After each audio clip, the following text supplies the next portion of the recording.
A história da Bíblia começa em um templo-jardim, com um casal, Adão e Eva, como sacerdotes reais de Deus. Eles devem cuidar da criação em parceria com Deus. E esse lugar onde céu e terra se encontram está cheio da bênção de Deus. Mas Adão e Eva foram enganados por uma criatura e foram exilados da presença de Deus. Perderam sua vocação como sacerdotes. Com isso, toda a humanidade é imersa em violência. Mas Deus promete que um novo sacerdote real virá para se oferecer em sacrifício e levá-los de volta à bênção do Éden. Mais tarde encontramos um outro casal, Abraão e Sara. Deus promete que, por meio de sua família, o sacerdote real virá para restaurar a bênção do Éden, não só para eles, mas para todas as nações. Então é essa família que dá origem ao povo de Israel. Eles acabam indo para o Egito e se tornam escravos sob o violento governo do rei deles, o faraó. Então Deus escolhe Moisés para representá-lo diante do faraó e ser um mediador em favor de Israel. Moisés confronta o faraó e liberta Israel da escravidão, levando-os pelo deserto até chegarem ao Monte Sinai. Ali Deus aparece a todos os israelitas e os convida a se tornarem um reino de sacerdotes. Então ele está convidando a todos para serem sacerdotes como Adão e Eva no Éden. Certo, mas eles ficam com medo de Deus e não se aproximam de sua presença. Então Moisés sobe sozinho ao topo do monte. E lá Moisés recebe os famosos 10 mandamentos. Sendo os 2 primeiros: adore somente Yahweh e não faça estátuas de ídolos. E Moisés vê coisas muito incríveis lá em cima. Ele vê o templo celestial de Deus e também uma planta dele, chamada de O Modelo. Certo, a orientação para a construção do tabernáculo. Sim, ele foi projetado como um modelo simbólico do Éden. É um lugar onde céu e terra se encontram. Depois, Moisés vê outra coisa, o modelo de uma figura humana gloriosa. O sumo sacerdote que trabalhará no tabernáculo. Certo, e apenas esse sacerdote pode entrar e sair do espaço sagrado em nome dos outros. Ele está de branco, usa uma coroa e está brilhando com joias. Ele é uma imagem do sacerdote real que esperamos.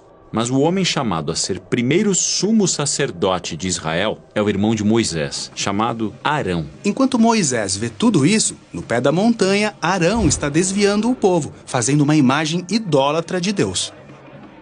Então, aquele que será o sumo sacerdote está quebrando o primeiro mandamento. Sim, Deus fica furioso e diz a Moisés que já está cansado dessas pessoas. Ele quer recomeçar apenas com Moisés. Mas Moisés se levanta diante de Deus e intercede pelos israelitas. Ele oferece sua própria vida como sacrifício pelos pecados deles. E apesar de Deus não tirar a vida de Moisés, ele perdoa o povo como Moisés pediu. E quando Moisés desce da montanha, ele está brilhando, como o sumo sacerdote que estava na sua visão. É como se ele fosse o verdadeiro sacerdote que seu irmão deveria ser, mas não conseguiu. E então o tabernáculo é construído.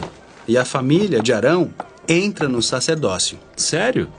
Mesmo com tudo isso? Sim, e as coisas ficam ainda piores. Deus dá a Arão e seus filhos instruções muito claras sobre como agir sendo sacerdotes. E logo no primeiro dia de serviço, os 2 filhos de Arão violam as ordens de Deus. E como estão em um lugar de grande privilégio e responsabilidade, Deus é severo com eles.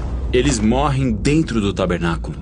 As coisas não vão bem para o sacerdócio de Arão. Certo. Arão e seus filhos falharam em sua função sacerdotal, e isso nos leva a pensar, talvez o povo de Deus precise de um sacerdócio diferente. Talvez um mais parecido com o de Moisés, que ofereceu sua própria vida a Deus. Sim, mas apesar de ser ótimo, Moisés também não obedece totalmente a Deus.